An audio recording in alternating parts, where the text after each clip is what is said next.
bienvenidos a los podcasts de la Escuela de Gastronomía de la UTLA con el apoyo de la carrera de Ingeniería en Sonido y Acústica, GastroTalks, Historias de Fanescas.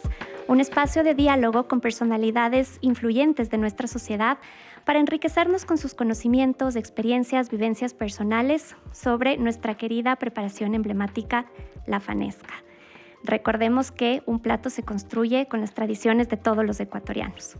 Yo soy Carolina Pérez, docente de la Escuela de Gastronomía, y en este episodio contamos como entrevistadora a la reconocida periodista ecuatoriana Helen Quiñones y nuestro invitado muy especial, Sergio Zacoto, músico, compositor, productor y cantante, un ícono de la música ecuatoriana y que lo han escuchado ya varias generaciones. El tema de esta conversación será la familia, la ecuatorianidad en la fanesca, y antes de empezar leeremos el fragmento del cuento de los cuentos ganadores del primer concurso de cuentos de cocina tradicional edición Fanescas, publicados en el libro de la Escuela de Gastronomía entre Uchucutas y Juanescas, publicado con UTLA Ediciones. Como dije al principio, es interesante y filosófico, si así lo quieren ver, que nos reúna un plato que es construido por diferentes manos.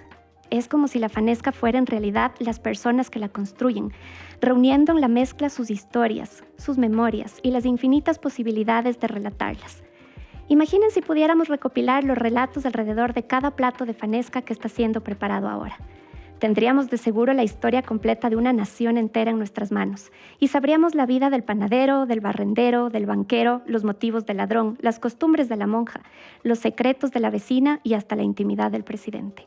Pudiéramos escribir el libro más largo y completo de historia de un país, y lo más importante sería que el país mismo tendría el papel de protagonista, autor, testigo y narrador de todos los acontecimientos, haciendo suya la historia. No me cansaré de repetirles que ahí radica la magia de esta tradición. Cuento Memorias. Autor Andrés Eduardo Ambuludi Silva. Segundo lugar, categoría estudiantes. Y con esto empezamos nuestra conversación. Bienvenidos Helen y Sergio, un placer tenerlos aquí. Gracias, Caro. Sergio, ¿cómo estás? Bienvenido a este espacio. Un saludo también para todos aquellos que están interactuando con nosotros, que nos están viendo y que seguro están generando también ese debate acerca de la Semana Santa. Y como tú mencionabas ahora en este fragmento, justamente la magia, pero esta vez lo voy a trasladar, la magia de la Semana Santa para nosotros está en la fanesca, porque representa nuestras tradiciones más profundas, pero también nos recuerda a la familia. ¿Cómo estás, Sergio? ¿Qué opinas? Hola, Helen. Hola, Caro. Contento de estar con ustedes. Bueno, yo tengo... Mi relación con la fanesca es, digamos, no tan tradicional porque yo nací en Argentina, de papá ecuatoriano y mamá argentina. Vine a Ecuador cuando tenía 9 años. Entonces, nuestra relación con la comida ecuatoriana ha sido algo más progresivo que algo implícito, ¿no? Entonces, de repente no tengo tantas historias o no es tan cercana a mí la fanesca en sí o la comida ecuatoriana, ¿no? Pero es una cosa en la cual yo me he ido educando por mi lado, ¿no? O sea, poco a poco y ya siendo papá ha sido mucho más importante en mi familia. Sobre todo tener ese protagonismo de decirle a los chicos, pues, qué pasa con la comida ecuatoriana, que no simplemente es de elaborar un plato, sino que también representa nuestra historia, nuestra religión, que representa nuestra familia. Pero, ¿qué te pasó a ti cuando ya volviste a Ecuador, cuando ya viniste a Ecuador y se empezaba a hablar de estos platos tan tradicionales? ¿Cómo fue? ¿Recuerdas eso? Verás, nuestra de vida, tus primeras fanescas. Nosotros vinimos de acá, mi papá llegó con una mano en el bolsillo y la otra mano atrás. Cero, o sea, tenía muy poquita plata, estábamos ahí. Y nos recogió primero un amigo de mi papá en Guayaquil. Estuvimos 3 meses allá y veíamos la posibilidad, o sea, pero no es que yo opinaba, no tenía 9 años, pero mi papá dice que era para ver si nos quedábamos a vivir en Guayaquil. Estuvimos ahí 3 meses, pero por alguna razón cambió de opinión y vinimos a Quito, a casa de otros amigos de mi papá que nos recibieron. Esta casa era arriba del Hospital Eugenio Espejo. Estábamos ahí, nos dieron un cuartito para poder estar mientras mi papá se paraba y conseguía algo. Y ahí fue mi primera fanesca. Y tengo 3 recuerdos. Tengo muy poquitos recuerdos porque 9 años y tanta cosa ha pasado, ¿no? Uh-huh. Uno de los recuerdos es cuando llegué de Guayaquil, el frío que hacía y que me dio soroche. Ese primer recuerdo es el soroche. Básico. Segundo recuerdo es cuando el hijo de esta familia nos estábamos jugando y nos subimos a la piedra a lavar y lo empujé para que, ya salta, porque estábamos jugando a los paracaidistas. Los empujé y se cayó de cabeza y se quedó con un chibolo de este porte en la cabeza, no sé, gigante, pobrecito. Y el tercer recuerdo es la fanesca. Muy bien. Es cuando nos dijeron vamos a hacer este plato especial y me acuerdo la gente, o sea, que era un acontecimiento, todos en la cocina colaborando, yo alrededor viendo, yo odiaba la sopa. Ahora soy soperísimo, pero de niño odiaba la sopa. Y nos pusieron así en antecedentes que era algo especial, algo importante. Estuvimos ahí, estoy hablando del año 77, ¿no? Y el rato de probar me llamó la atención, porque como dije, no era sopero y me gustó mucho. ¿Qué sabor recuerdas? Me acuerdo que cuando le pusieron el pescado dije, no, esto no. O sea, todo bien hasta el bacalao y dije, no, esto no. Entonces me dieron un plato sin bacalao y todo siguió fluyendo. O sea, me acuerdo más el acontecimiento que el sabor en sí, pero desde ese momento se convirtió en algo grato y en algo que esperar, algo importante y algo interesante en la vida, ¿no? ¿Y sigues teniendo esa opinión del bacalao o ya la cambiaste? No me gusta. No ha cambiado. En general, los pescados a mí me fluyen cuando no son con un gusto muy fuerte. Ah, perfecto. Aunque puedo comer los quesos más apestosos que hay sobre la tierra, pero en el pescado tengo ese problema de que tienes un poco más de cuidado. Ajá. Y súper chévere y lindo lo que tú nos cuentas, el hecho de que esta familia que ya estaba acá, que los acogió a ustedes, pudo transmitir justamente todo lo que significa la fanesca para nosotros. Y algo que nunca lo has olvidado y que todavía lo mantienes, ¿no? Así es. Esa es como también la importancia de que cómo los ecuatorianos podemos transmitir también nuestras tradiciones, ¿no? Sí, por eso creo que desde hace algunos años ya hemos dejado o alejado un poquito la mirada solo de los restaurantes que preparan la fanesca y hemos dirigido hacia las familias, hacia las personas, hacia los ecuatorianos, porque ahí realmente está mucho conocimiento por esas memorias tan bonitas, por esas experiencias. Y me encanta que Sergio dice, me volví sopero, porque en verdad eso nos recuerda que muchos dicen que estamos en el país de las sopas, que tenemos cientos de sopas que enamoran a locales, a turistas, a extranjeros. Y la fanesca, bueno, si bien es considerado un potaje más que una sopa, para muchos está en esa categoría y lo más bonito es lo reconfortante, como dice Sergio, de que se prepara en familia, de que es algo muy especial para nosotros y por eso es esencial que a través de estos espacios logremos hacer que perdure estas tradiciones. Y que involucra a toda la familia. ¿Qué pasó después? ¿Siguieron preparando fanesca en casa? Mi madre nunca preparó fanesca. ¿No? Mi madre no. Nunca, o sea, me parece que una vez en la vida hizo el intento y funcionó y todo, pero no fue una tradición que se hizo, digamos, no se hizo tradición en mi casa, ¿no? Yeah.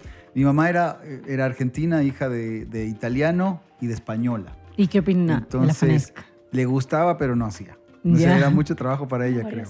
Salían a comer. Entonces, cuando se comía era en casa de amigos, en casa de gente cercana o comprando, ¿no? Pero con respecto a lo que dices de los restaurantes, en cambio, mi percepción es diferente porque para mí siempre fue un plato muy, muy, muy de casa, la fanesca. Para mí, de un tiempo acá, se empezó a poder consumir en restaurantes, que no era tan común.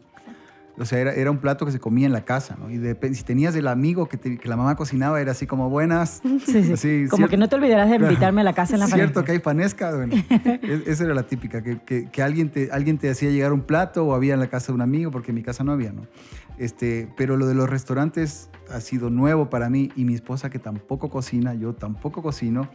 El recurso para poder comer fanesca es un restaurante. Y creo que el tema de los restaurantes han sido protagonistas también para que se pueda justamente seguir hablando de fanesca, que en esta época la gente tenga la oportunidad no solamente de comer el viernes, sino que haya toda una semana, que haya un antes y un después del Viernes Santo para degustar la fanesca, ¿no? Yo tengo que confesar una cosa, la semana pasada comí fanesca. Ya te adelantaste. Porque el año pasado estuve con muchas cosas y no alcancé a comer y me quedé picadísimo. Entonces solemos comprar en el Bambú Bar, que es un restaurante de una amiga nuestra que cocina una fanesca espectacular. Y el día que llamé a pedir, del año pasado, me dijeron, lamentablemente hicimos hasta ayer. Y me quedé picadísimo. Entonces apenas empezaron a hacer nuevamente, que me enteré por lo menos, llamé y la semana pasada me comí una rica fanesca. ¿Y te vas a repetir o con eso es suficiente para esta temporada? No, sí hay posibilidad. O sea, es que tiene que darse. No es un plato para comer de apuro. ¿No? Entonces, tiene que ser algo que dices, ok, hoy es un buen día, no hay mucho que hacer, vamos a darnos el tiempo de disfrutar, de conversar, de sentarnos. Aún cuando no hacemos el trámite de la cocinada y de la nota en familia y todo eso, creo que no es un plato para comerse como una hamburguesa, así que hoy también entre trabajo y trabajo me como una panesca, no, porque después uno está muerto después del... Sí, eso va a decir, se necesita un después. Claro. Sí, luego sí. De comer la fanesca. Sí. Caro, yo decía que ha sido muy importante el protagonismo y el papel que han cumplido justamente los restaurantes, ahora los hoteles. Hay todo un menú de fanesca durante antes y después, ¿no? de la época santa. Sí, es importante recalcar eso, Helen, porque la gastronomía se va adaptando a las necesidades de la sociedad. Y claro, antes se hacía con las abuelitas, con las mamás, era muy laborioso, se compraban los ingredientes semanas antes en el mercado porque había que pelarlos, porque había que prepararlos, cocinarlos por separado, y el día de la preparación cada miembro de la familia tenía un rol y tenían que hacer que las masitas, otros los granos, etcétera. Y en verdad que sí, hoy por hoy tenemos que ser honestos que no todas las familias tienen el tiempo para hacerlo, y ahí toma un papel fundamental el sector turístico, los restaurantes, los hoteles, que también nosotros tenemos que apoyar a esa industria, y ellos hacen también respetando las tradiciones, también se encargan de comunicar toda la historia que está detrás de la fanesca. Entonces ha sido un cambio muy enriquecedor para el Ecuador ver que ya tenemos hoteles, restaurantes que preparan las fanescas, y que eso hace que la gastronomía esté también más disponible para el tipo de familia de hoy que no siempre tiene tiempo de cocinarla, y eso ayuda a que no se pierdan las tradiciones. Y además que las mamás ahora tienen tantas responsabilidades, tienen otras actividades que cumplir, que no solamente se enfrascan en el hecho de preparar estos platos como antes tú mencionas, desde el día lunes o desde antes ya se estaba hablando de la preparación, ¿no? Sergio, tú que has sido embajador de Ecuador a través de la música, ¿qué opinas que este plato también nos puede ubicar en un sitial importante del turismo? Yo creo que para que la tradición perdure, hay que masificarla, ¿no? Y en ese punto tiene que salir de las casas la preparación, tiene que ir a otros lugares a donde lleguen los turistas, a donde llegue la gente que no tiene esa posibilidad o que no tiene esa tradición, ¿no? Entonces, yo veo que cada vez... tanto la fanesca como la comida ecuatoriana en general cada vez está masificándose más, está llegando más allá de su sitio de origen. Antes, yo me acuerdo cuando yo era chico, no te comías un bolón si no era en Guayaquil, claro. o si no era en un sitio particular de la costa, o un encebollado.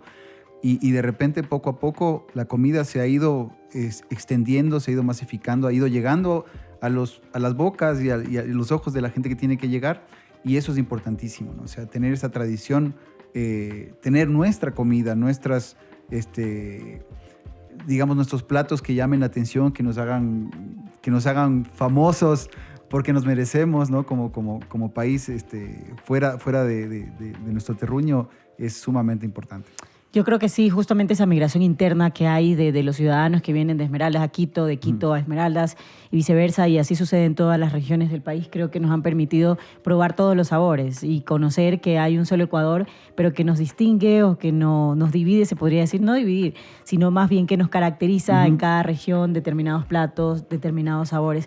Y así mismo como en cada país, vamos a tal país para comer determinados platos, creo que que es un plato único también en Ecuador, nos puede catapultar de esta forma para decir en época santa voy a Ecuador, porque allá se ven muchas tradiciones religiosas y entre esas está también comer su plato, ¿no?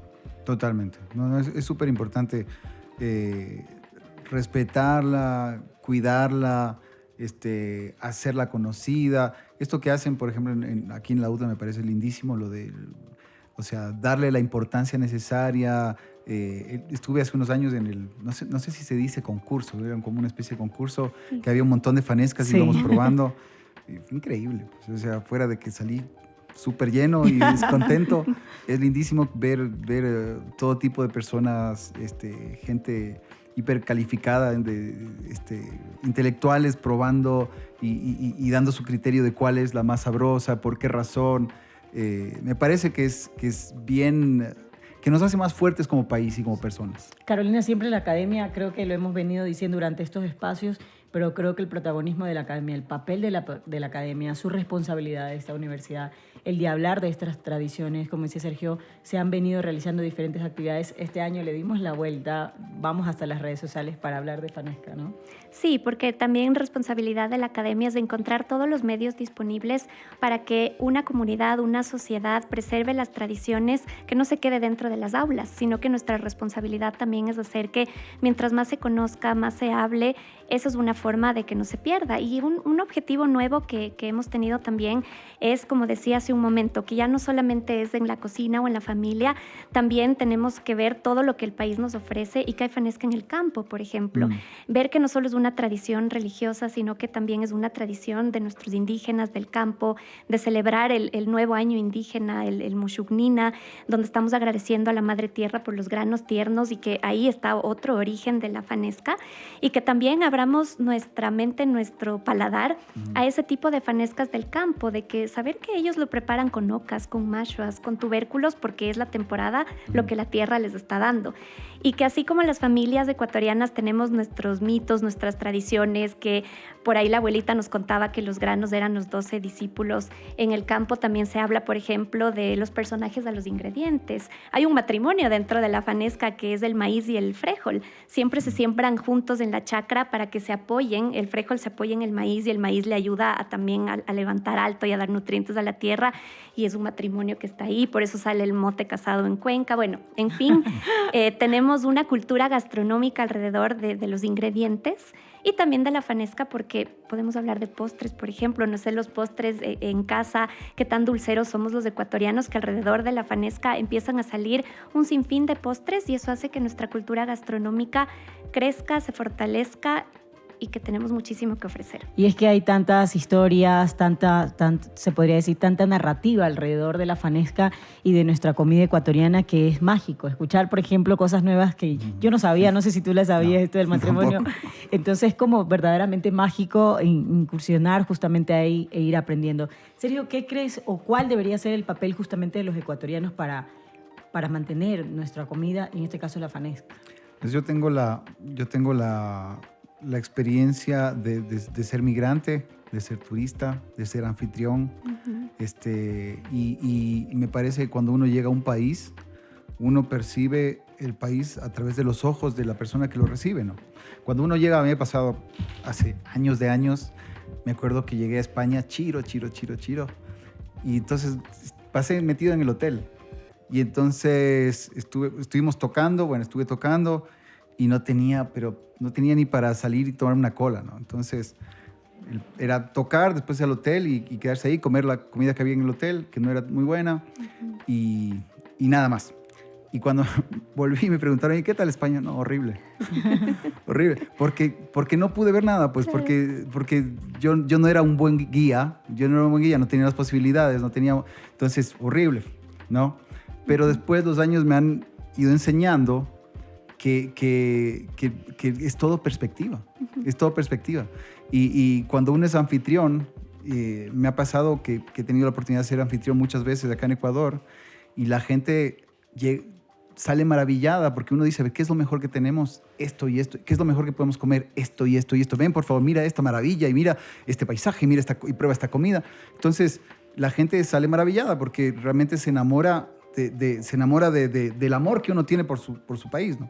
Entonces, el hecho de poder comunicar este tipo de cosas a la gente es importantísimo. O sea, el ser orgullosos de lo que tenemos, compartirlo abiertamente, tratar de influir en los demás positivamente con nuestras cosas es súper valioso. Y también en las nuevas generaciones, en los chicos, ¿no? ¿Los chicos estarán comiendo fanesca? Sabes que a mí, bueno, yo tengo la experiencia, tengo una sola hija, y mi hija, bueno, yo no me crié en un hogar, digamos, tradicionalmente ecuatoriano, entonces no tengo ese conocimiento más que lo que veía en casa de mis amigos y lo que había alrededor, ¿no? Pero a mí me llama la atención que como en mi casa, bueno, mi esposa también es hija de italianos.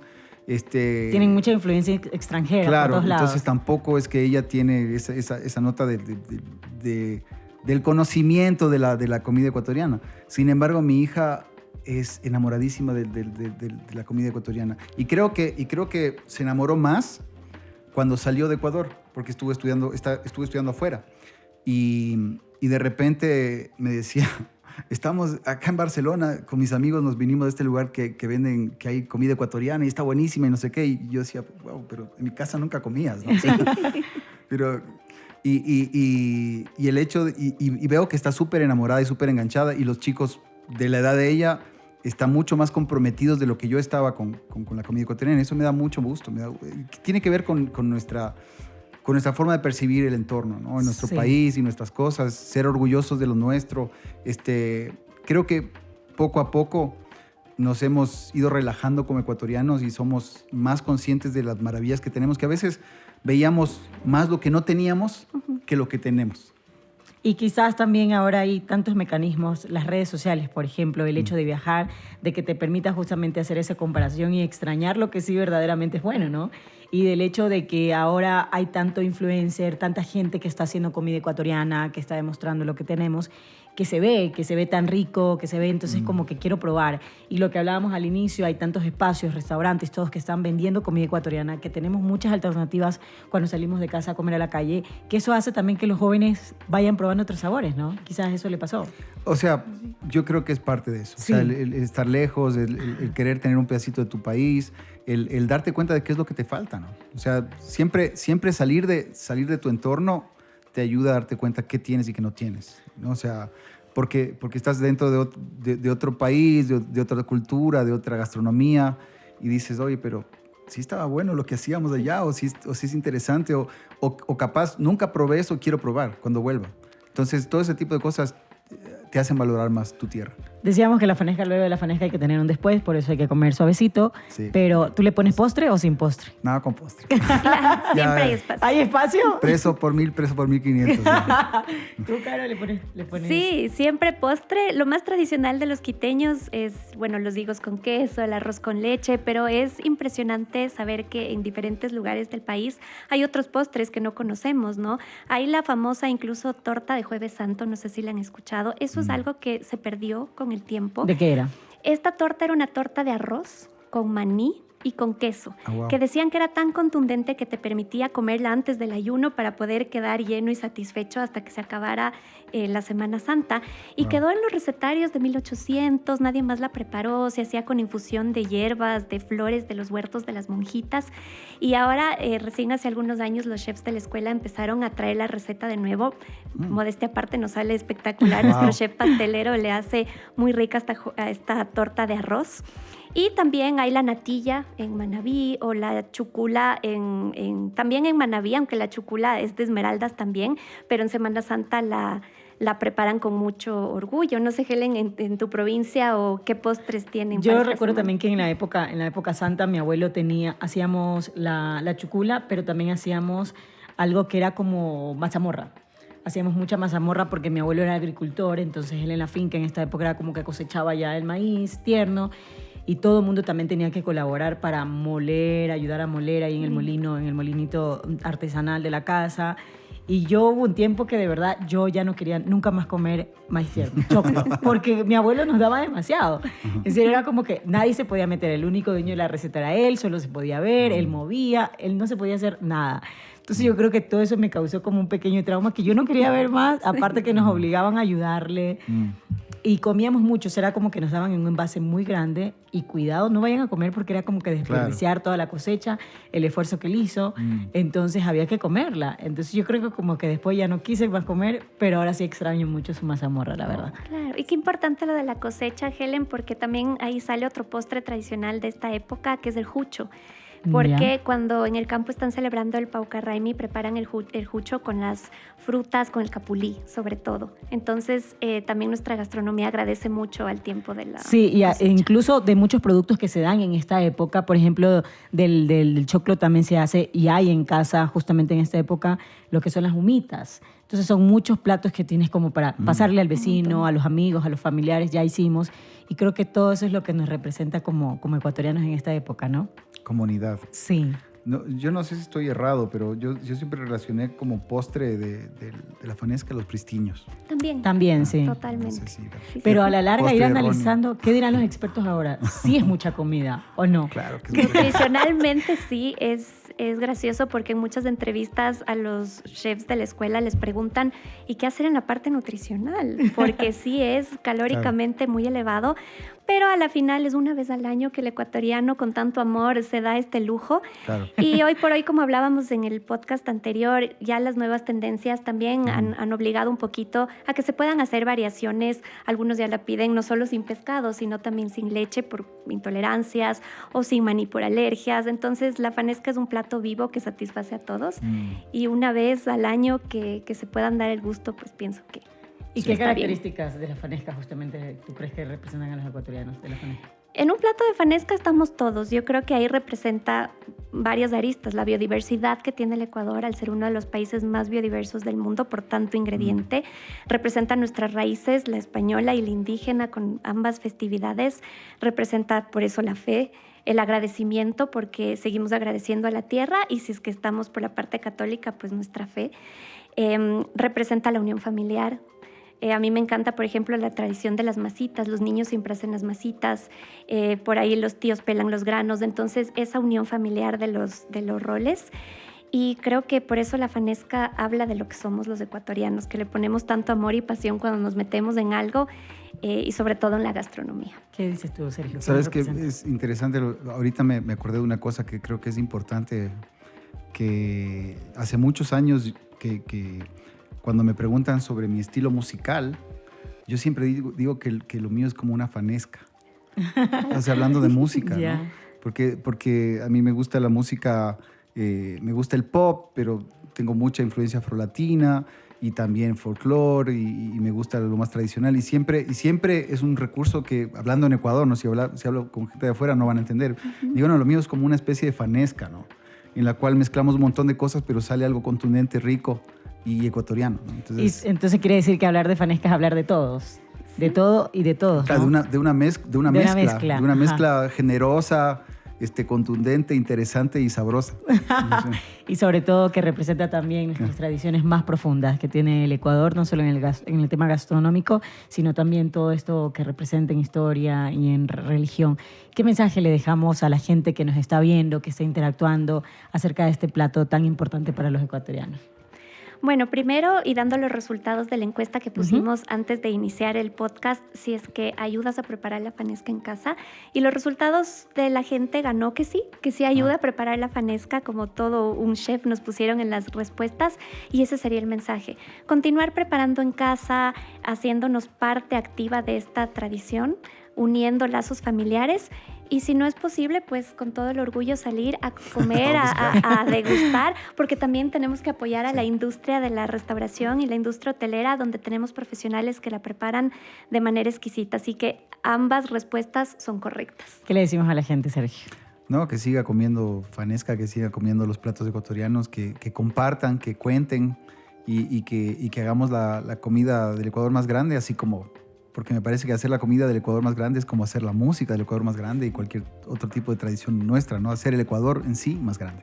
Gracias, Sergio. Gracias, Caro, también por este espacio. Le agradecemos a la gente también que está en redes sociales, que nos está viendo en este momento. ¿Tenías que decirnos algo más? Sí, Helen, perdón, solo para terminar, como es tradición de estos podcasts, pedirles que los dos coloquen un ingrediente, su favorito o el que les llame la atención en nuestra olla de la fanesca y vamos construyendo con ustedes. A ver, Sergio, primero. A ver, yo pongo algo. Sí. Bueno, me llaman las pepas de sambo. Claro que sí. Van ganando Ganan las pepas de sambo que puede colocarse en lugar del maní. Yo voy a poner un poquito de lentejas. Perfecto, la lenteja también ingrediente básico. Y vamos en haciendo ya nuestra nuestra fanesca al final de este espacio. Gracias. Sin pescado. Sí, sí. Nos falta el Yo pescado. sí. Hay que dividir entonces. Les agradecemos a todos. Déjenos sus comentarios, sus sugerencias y gracias siempre por seguirnos en este tipo de espacio. A comer mucha fanesca en esta época. Gracias a todos.